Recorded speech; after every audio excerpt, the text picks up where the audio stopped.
Ah, ah, ah, ah, ah, ah, ah, ah, ah, ah, ha, ho, ha, he, ha, ha, ha. And I thought my jokes were bad.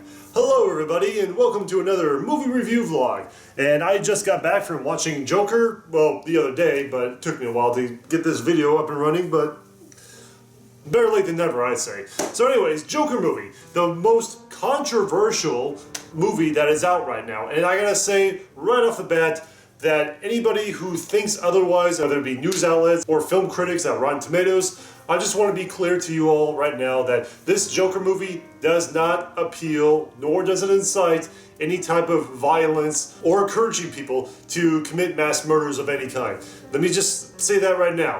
Because when I saw this movie, I enjoyed it very thoroughly, mostly because it felt more like a character piece rather than just waiting for somebody to snap at the very minute, which eventually does happen. But anyways, so the Joker movie was actually very fantastic, and I enjoyed every single second of it, mostly from the cinematography that went in here to the settings and the color palettes and how they did the time period of the 80s feel to it, which I thought was absolutely extraordinary.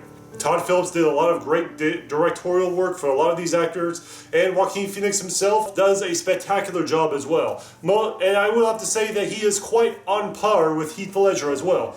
Just a very, very close second, in my opinion. And that's for a few reasons. Joaquin Phoenix has always been one of the most underrated actors in the last, 20 years or so, with a lot of roles that he's been in, both in movies and in television, which he knocks that out of the park more than 90% of the time. And in this movie, Joker, it's without a doubt that he scores as well. Is this thing... Oh, let's see. And speaking of out of whack, it seemed like my camera was a little off tilt. But I would have to say that, yes, Joaquin Phoenix did a very fantastic job, along with a lot of the smaller actors as well that played a very good role in here as well. We got a lot more interesting aspects with the characters like Thomas Wayne. Yes, you can't have a Joker movie without having Batman somewhere along the lines, but it's more or less just a young Bruce Wayne and his family.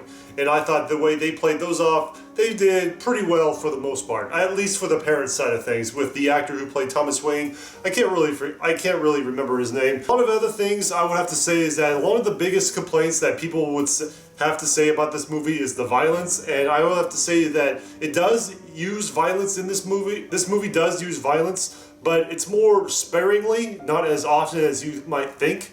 But the way they use it is actually quite well done, but at the same time, it's not nearly as violent as some of the other comic book movies that we've had in the past. I mean, and not to spoil too much, but the Joker movie violence in here is not nearly as violent as, say, Deadpool or even the first Blade movie, if you ask me. But the way they use it in here, it's more surreal and more vivid to where it's more closer to home, like a real-life type of violence. And you see this character development with Joaquin Phoenix's character throughout the movie, where he gets into this slow emotional degradation over time, where society was pretty much ready to throw him out, and he decides to take everything else out on society. If anything, I would have to say that this movie is more or less like a copy and paste version of Taxi Driver, the classic 1970s movie that starred Robert De Niro, which of course that guy had a mental deterioration as well, which would eventually lead him to violent acts, kind of like what the Joker did as well in here as well. And with that said, I will have to say that, yeah, a lot of things are spectacular, a lot of things are great. There was one minor complaint I had with this movie, and I'm going to go into a little bit of spoiler territory. So if you guys don't want to be spoiled, and if you haven't seen it yet, I highly recommend skipping to right here if you like, so I can get straight to my overall review. So with that said, you've all been warned. Here's the spoilers of what I didn't like.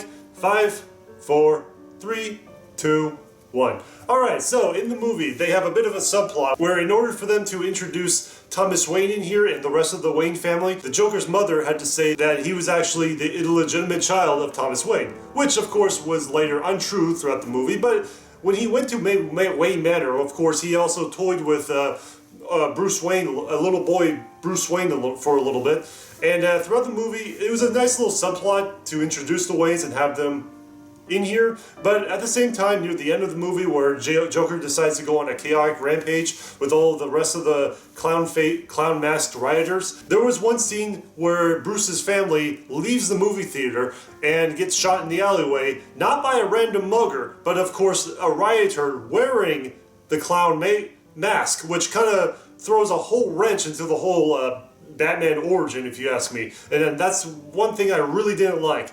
It felt really shoehorned. They could have done without it, and it would have been just fine. But for them to shoehorn this Bruce Wayne origin of his parents getting shot like that by a masked clown rioter, it's just rather dumb, if you ask me. Alright, and with that said, the movie is spectacular overall with everything that's great about it, and I would have to say that it is one of the best comic book movies I've seen this year so far.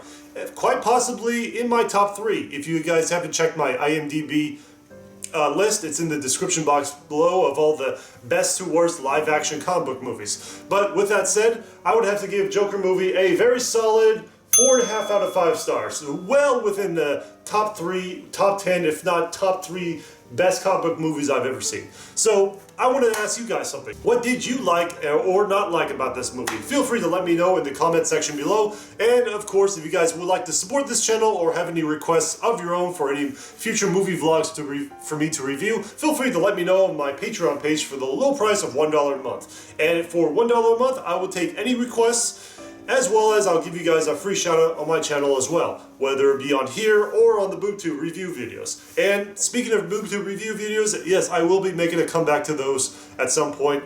It's just slow going, but I'm getting back into the groove of things. Just ironing a few things out in my personal life. So, with that said, thank you all for watching, and I'll see you all next time.